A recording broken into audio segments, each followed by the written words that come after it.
1 in 3 jobs on major job boards are not real. That means every time you apply to a job, there's a 33% chance that you're going to be wasting your time. That's not a glitch in the system or a fluke. That's a hiring tactic that companies openly admit to. The struggle is real. There's a chance that position you applied for doesn't even exist. It's called a ghost job. What exactly is a ghost job? Well, it's a job that's posted for other reasons other than hiring. Some do it to make the company look thriving to investors. Some are just a way to collect resumes, and others are for recruiters to hit their recruiting quota. Understanding why these jobs exist is the best way to spot them and save yourself hours and hours of time. There's kind of two eggs in the ghost job basket, one being real companies that are trying to fudge the numbers, and the other being fake companies taking your data to sell. It's near impossible to tell if a job posted by a real company has no intention of being filled if it was just posted. Many recruiters will even take you through the interviewing process just to ghost you at the end. These HR departments are willing to be unethical to thousands of applicants and deny any sense of accountability. Isn't HR supposed to be the beacon of fair practice and equality or something? Because it really doesn't feel like it. Anyways, fake companies are much easier to detect. The first telltale sign is that there's no reviews and the company name just looks fake. It's hard to say if anything overtly malicious is being done with this data or if it's just being sold, which is malicious, but by overtly malicious, I meant identity theft or something of that sort, because our data is definitely being sold. If you've applied to any jobs, then you'd know the spam calls and the spam texts that come with that. It is absolutely obnoxious. Here, you may have received a scam text message about a job opportunity. But it's pretty terrible that our data has become a commodity that's just sold to the highest bidder. The internet has turned into a minefield of data traps and pop-up ads. So it's on you to take the necessary precautions of turning on privacy settings and disable trackers and cookies and stuff like that on your phone or your computer. That's why this video is sponsored by NordVPN. Just kidding, I'm not sponsored. Many of you have likely used LinkedIn, the cesspool of the internet, and realized how many people are actually applying to these jobs. Within an hour, you can guarantee that there's 100 applicants already, and past that, after multiple days, there could be over 1,000. I had an interview a while back with a really small law firm for a slightly above entry-level position, and I was speaking to the owner in my interview, and she was telling me how there was around 900 applicants and it was only up for about 3 days, and that was just flabbergasting to me because it made me realize how many people are spawn camping job boards just to get their application in first. To be fair, I was too, but I didn't realize how widespread this was. So there is unheard levels of competition for entry-level jobs. Everyone is fiending for some experience, but only so many of us are getting it. If you are lucky enough to get an interview, that means you passed their ATS screening, so congrats for now. Many people don't get to that point, and for a variety of reasons. One being that ATS is an absolute scam. You might remember that story a while back where the manager applied to a job at his own company under a pseudonym and was rejected by the ATS, even though he had way more experience than was required for the role. He immediately fired the HR team that was responsible for that, which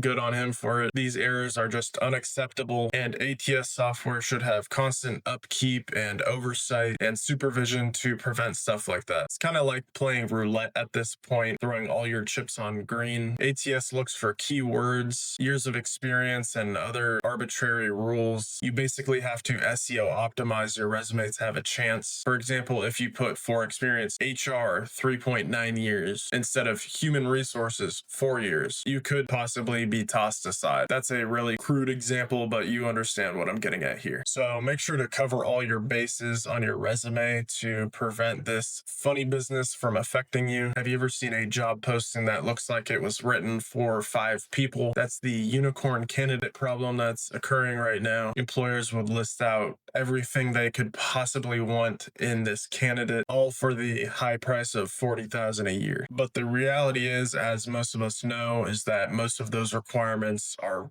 really not required for the day-to-day of the position. Companies are being really picky because they can be. As we just talked about, there were 900 applicants on a pretty entry-level role at a small company. So they know that they can keep raising the bar until just a tiny sliver of people qualify on paper. But anyone can see through this. The trade-off is pretty obvious here. By looking for perfection, they overlook many strong candidates who could do the work and grow within the company and that role. That's why job hopping has become a pretty popular technique these days. Some people are weighing the cost benefit of staying at a company long term versus frequent switches and finding that their minimal upwards mobility, training, and pay increases are just not worth it by staying at a company. I don't think this describes every company, but it's certainly the exception and not the rule. And something that doesn't really get talked about that often is unemployment bias. If you already have a job, it's a lot easier to land a new one. And that's kind of backwards, right? The people who don't have jobs should probably be looked at first, but hiring managers tend to assume, and often unfairly, that if you're unemployed, you lack some kind of skills and that there might be a reason you might be desperate or less reliable. Meanwhile, if you already have a job, you come across as more desirable because someone's already giving you money. It's a weird effect and it creates a vicious cycle of unemployment, creating longer unemployment, and people just can stay out of work for extremely long periods of time. Many of these people have college degrees, and I get it, maybe some of those degrees aren't useful in the context of a certain job, but you'd think that that piece of paper can signal to an employer that this person has motivation. They can stick with the program for 4 years or longer and get something done. Jobs that don't require a degree don't like seeing an applicant with a degree because they think this applicant just needs a temporary job to hold them over until they find their real job. Some are saying to take your degree off your resume if you're applying to these kinds of jobs. So try that out and make 2 resumes. That brings me to the solution segment here, where I provide you only the best information. The world is your oyster here, so take one thing at least from what I'm telling you and make a oyster farm or something. That's a weird metaphor, but let's get down to brass tacks. The world is run by people who show up, so show up. If you're struggling right now, just show up. It doesn't matter who, what, when, where, just go there. Similar to that, kind of just start asking people for stuff. It doesn't have to be a big ask. You'd be surprised how many people are willing to lend their advice or help someone who shows interest in them. People like talking about themselves, so let them. You might learn something valuable. The best time to start being social was 10 years ago, but the next best time is right now. So throw your pride away and ask people in your circle for opportunities if that comes up. Don't be weird, let it come naturally in conversation. Just have a set path for yourself of something that you want to do or something you already have experience in. So don't be like,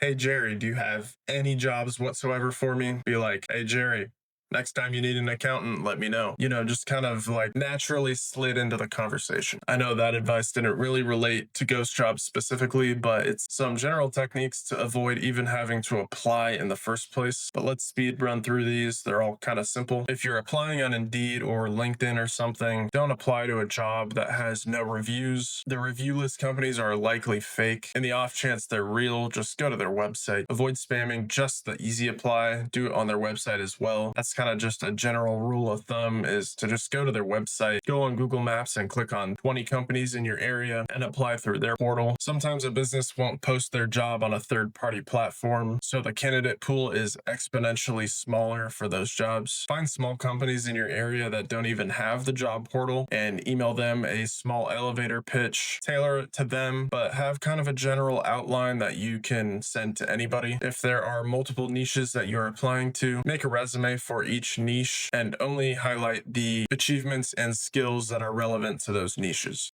I hope today that you found something useful here today, whether it's just validation for your own concerns or if there's a piece of advice that I gave that you are going to implement. My goal is always to break down an issue and then kind of show my side on how I think we can fix it. But I'm interested to hear your experiences. So let me know what your struggles have been in this process, or if you have any advice for people out there that I didn't already hit on, feel free to comment that and also drop a subscribe.